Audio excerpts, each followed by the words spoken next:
बिस्मिल्लाहिर्रहमानिर्रहीम। बोलते कालम के साथ मैं आमिर रज़ा खान। और ईरान अमेरिका जंग जो है वो होनी है और ये हो भी रही है, यानी होनी तो है। इसके साथ साथ इसके होने के इम्कानात हर आने वाले दिन के साथ बढ़ते चले जा रहे हैं। और अब डोनाल्ड ट्रंप ने भी वो बयान दे दिया। 2 दिन से मैं कह रहा था, मैंने मुख्तलिफ व्लॉग्स में ये बात कही कि अमेरिका पीछे नहीं हटा है, वो मौके की तलाश में है और ईरान पर जंग मुसल्लत करेगा। और उसने आज डोनाल्ड ट्रंप ने ये बयान देकर कि एक बड़ा बहरी बेड़ा ईरान की तरफ गामजन है, अब मेरे उस बयान की तस्दीक कर दी कि ये जंग टली नहीं है। जो तजियाकार और जो भी लोग इस पर व्लॉग्स और तबसरे कर रहे थे कि शायद अमेरिका पीछे हट गया है, वो मैंने कल भी कहा था, आज भी कह रहा हूँ कि फूल पैराडाइज़ यानी हमको की जन्नत में रहते हैं। क्योंकि अमेरिका जब एक कदम उठाता है तो एक सुपर पावर का कदम है, और सुपर पावर अगर कदम वापस उठा ले तो वो होता ये है कि उसको डरपोक समझा जाता है। और अमेरिका किसी सूरत, डोनाल्ड ट्रंप जैसी ज़हनीत के लोग कभी किसी सूरत ये नहीं होने देंगे। और इसीलिए उन्होंने अपने ताज़ा तरीन बयान में जो इंटरनेशनल मीडिया की जीनत बना हुआ है, कहा कि मेरा बहरी बेड़ा, बड़ा बहरी बेड़ा जो है वो ईरान की तरफ गामजन है। पहुंचने का इंतज़ार किया जा रहा है, क्योंकि तमाम एयरफील्ड जो थी, जो कि उनके अपने फ़ज़ाई अड्डे थे या एयर बेसिस थी, उन पर से उन्हें जहाज़ उड़ाने की इजाज़त नहीं दी। किसने नहीं दी? इराक़ ने, कुवैत ने, सऊदी अरब ने, कतर ने, इन ममालिक ने जो है, उन्होंने कहा कि ईरान के ख़िलाफ़ हम इस्तेमाल नहीं करेंगे। इवन इसराइल ने भी यही बात की कि हम अपना एयर बेस आपको इस्तेमाल नहीं करने देंगे, क्योंकि जवाबन ईरान हम पर हमला करने का जवाज़ रखता है। तो इसकी वजह से वो नॉर्थ चाइनीज़ सी से अब्राहम लिंकन, जो दुनिया का सबसे बड़ा त्यारा बरदार जहाज़ है, जिस पर अमले की तादाद जो है 8000 के करीब है। तो आप अंदाज़ा कर सकते हैं, अगर एक बिल्डिंग में 8000 लोग रहाइश पजीर हों तो कितने 8000 कमरे चाहिए होंगे, है ना? तो आप अंदाज़ा करें। चले 8000 नहीं, 2-2 कमरे का एक क्यूबिकल होगा, तो क्यूबिकल में 4 का होता है, लेकिन ये जो चले अगर शेयरिंग भी हो 2-2 की, 3-3 की, तो 4000 तो कमरे ही चाहिए। तो कितना बड़ा ये बहरी बेड़ा होगा। इसका जो डेक है जिस पर से जहाज़ फ्लाई करते हैं, वो तकरीबन 4 एकड़ का है। तो ये बड़ा बहरी बेड़ा है, इब्राहिम लिंकन इसका नाम है। और इसमें 2 एटमी रिएक्टर हैं जो यक वक्त भी काम कर सकते हैं और बारी बारी भी काम कर सकते हैं। ये बिना रुके 20 साल तक समंदर में रह सकता है, यानी समंदर में मौजूद अपने मरीन्स और अमले को ये तवानाई फराहम कर सकता है। अब वो पता है ना कि पानी को साफ़ करने के फ़िल्टर प्लांट्स उसके अंदर अपने हैं, उसके अंदर बिजली बनाने के प्लांट्स अपने हैं, और सारे ये एटमी क़ुव्वत से चलते हैं। और ये ख़ुद भी एटमी क़ुव्वत से ही हरकत करता है। इतना बड़ा बहरी बेड़ा चलाने के लिए जो है कितनी एटमी क़ुव्वत चाहिए होगी? मेरा ख़्याल है डीज़ल और पेट्रोल से तो कम ही चाहिए होगी, लेकिन इतना बड़ा बहरी बेड़ा हिलाना जो अपनी जगह से है वो मुश्किल है। ये पिछले 4-5-7 दिन से सफ़र कर रहा था, और सफ़र करते करते अब ये खलीज अमान में पहुंच गया है। ख़बर आपको मैंने ये देनी थी कि डोनाल्ड ट्रंप जिसकी बात कर रहे हैं कि इसको खलीज फ़ारस तक लेकर जाना है, ताकि उन्हें एक एयर स्ट्रिप इस तरह आ जाए ईरान पर हमला आवर होने के लिए। इसी का वो इंतज़ार कर रहे हैं। और अब उन्होंने कह दिया कि उनका बड़ा बहरी बेड़ा जो है वो जा रहा है, जिसमें इस वक्त भी 70 के करीब F-35M मेरीन्स, यानी वो जहाज़ जो कि स्टेल्थ टेक्नोलॉजी 5th जनरेशन के जहाज़ हैं, वो तैनात हैं। इस पर 2 जो हैं कार्गो प्लेन्स हैं, यानी सामान की आमद-ओ-रफ़्त के लिए, लाने ले जाने के लिए कार्गो प्लेन्स मौजूद हैं। इसमें 2-2.5 साल की खुराक मौजूद है जहाज़ के अंदर।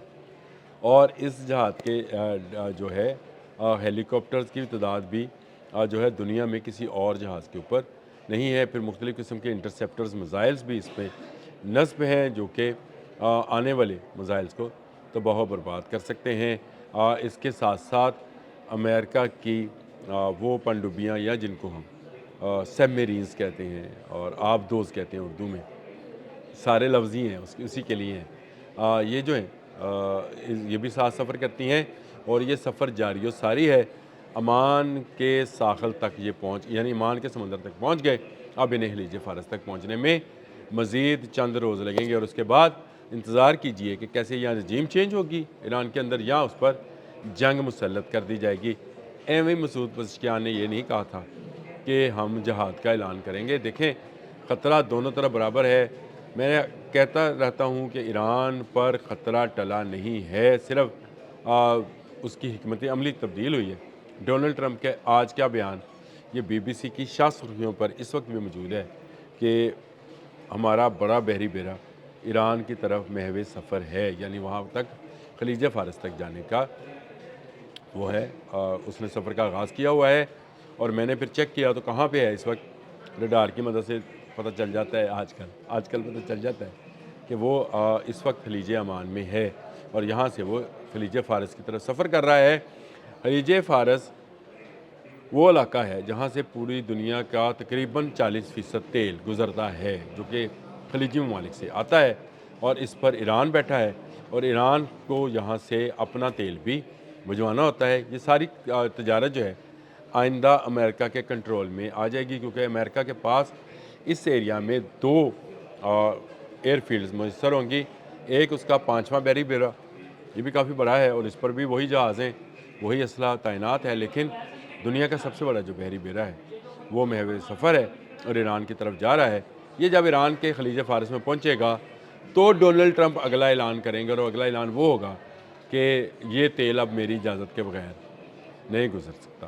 یعنی وہ جو پنجابی فلموں میں ہم دیکھتے تھے نا کہ یہ شادی نہیں ہو سکتی، گندا و جگیردارہ اے شادی نہیں ہو سکتی، یہ وہی ہوگا کہ اب یہاں سے اے جگیرداروں، اے مسلمانوں، جو تم اپنا تیل بیچ کر عیاشی کر رہے تھے، اب تمہارا تیل نکالا جائے گا، اور تیل اس طرح سے نکالا جائے گا کہ اس پر امریکہ اپنی ٹیکس بندی کرے گا، اپنے حصے کی جو ہے دولت سمیٹے گا، اور کسی کو اجازت نہیں ہوگی کہ وہاں سے تیل بردار جہاز اور پھٹو اور تقسیم ہو جاؤ اور فرقوں میں بڑھ جاؤ، تمہیں کافر کھانے آ رہے ہیں اور یہ کھا لیں گے۔ آج جمعے کا روز ہے، یہ تنبیہ میں نہیں، بہت سارے علماء کرام نے بھی کر رکھی ہے کہ قیامت کے نزدیک تمہیں اس طرح سے کھایا جائے گا جیسے مردہ کو مردار کھاتے ہیں، مردار کھانے والے جانور کھاتے ہیں، گدوں کی طرح نوچیں گے۔ گدوں کی طرح نوچنے کے لیے خلیج فارس کا راستہ بند کیا جائے گا، ایران پر پابندیاں لگائی جائیں گی۔ ایران پہلے ہی پابندیوں کا شکار ہے، پہلے ہی وہاں پر جو ہے غربت اور بھوک افلاس اور مہنگائی کے ڈیرے ہیں، اور ایسے میں اگر یہ خلیج فارس والا راستہ بھی بند ہو گیا تو یہ بھوک کا ننگا ناچ صرف ایران تک محدود نہیں رہے گا۔ جس نے امریکہ کو انکار کیا ہوگا کہ میں اپنی ایئر بیس نہیں دے رہا، اس کے ساتھ بھی وہی سلوک کیا جائے گا اور تیل گزارنے کے پیسے وصول کیے جائیں گے۔ پہلے ہی ان مسلمان ملکوں کو جو تیل بیچتے ہیں 10 سے 20% ملتا ہے، اب وہ بھی بند ہونے والا ہے، اس کی مقدار مزید کم کر دی جائے گی، کچھ امریکن کمپنیز لے جائیں گی اور باقی کی امریکن میرینز لے جائیں گے۔ یہ ایک خطرناک صورتحال بنتی چلی جا رہی ہے۔ ایران کے لیے ہے کہ وہاں پر رجیم چینج کا معاملہ لایا جائے گا، اس میں کیا کیا جائے گا کیا نہیں بسوختہ سے تو نہیں کہتا، لیکن ایک کوشش اور ہونی ہے مہنگائی کے نام پر، اور مہنگائی کے نام پر وہاں پر نئے مظاہروں کا آغاز کیا جائے گا۔ اصل معاملہ یہ ہے کہ اس رجیم چینج کے بعد کون سی رجیم آئے گی، اس کا فیصلہ ہونا ابھی باقی ہے۔ اس کے لیے ڈونلڈ ٹرمپ تیاری کر رہے ہیں، اور وائٹ ہاؤس نے یہ کہا کہ ایران کی فائل ان کی ٹیبل پر پڑی ہے اور اس ٹیبل سے اٹھا کر انہوں نے پڑھنا ہے اور پھر اعلان کرنا ہے۔ اپنے قریبی لوگوں کو وہ بتا چکے ہیں کہ رجیم چینج کے نتیجے میں وہاں پر کیا طرز حکومت آئے گا، لیکن اسلامی انقلاب کو جو کہ 1979 میں آیا تھا اس کو ہمیشہ کے لیے دفن کر دیا جائے، یہ ان کا خیال ہے۔ اسلام تو خیر رہے گا، اور اسلام نہ صرف رہے گا بلکہ مقابلہ بھی کرتا رہے گا۔ ایران کے لیے ہماری دعائیں ان کے ساتھ ہیں، لیکن آج امریکی صدر نے دوبارہ سے جنگ کا ایران کے خلاف اعلان کر دیا، یہ کہہ کر کہ ان کا بڑا بحری بیڑا ایران کی طرف گامزن ہے۔ اب تک کے لیے اتنا ہی، اللہ حافظ۔